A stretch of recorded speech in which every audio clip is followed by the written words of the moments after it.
Hi everyone, welcome back to our channel. So today in this video I'm going to show you how to buy BTC Bitcoin on Bybit.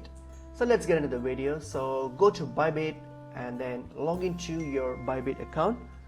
So once I've logged into your Bybit account, so now what you're going to do, you're going to go to buy crypto option here and then select, so what you're going to do, you're going to click on this one click option, one click buy here. So go to buy crypto option and then click on one click buy, and then when you get to one click buy option here, so what you're going to do, you're going to select the spending amount, so how much you want to spend and your local currency, on what currency you want to spend. So you can just select that. So for example, just type that, select that, and then here you're receiving amount. So I'm going to buy BTC, so I'm going to select my currency here. So I want to buy BTC, so let me select. So let's see a Bitcoin, so I'll just select BTC. So that's my BTC that I'm going to receive and everything. So now what I'm going to do is simply select the payment method.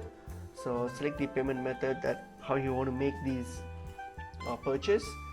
So once you've selected the payment method, what you're going to do is simply click on buy. So once you've selected the payment method, click on buy, and that's it. It will take you to the payment page here. And then when it take you to the payment page, you just need to review it and then plug in your payment details if you're using card or whatever payment method you're choosing, and then complete the transaction. So that's how you can buy BTC on Bybit. Hope this video was helpful. I'll see you in another video. Thank you.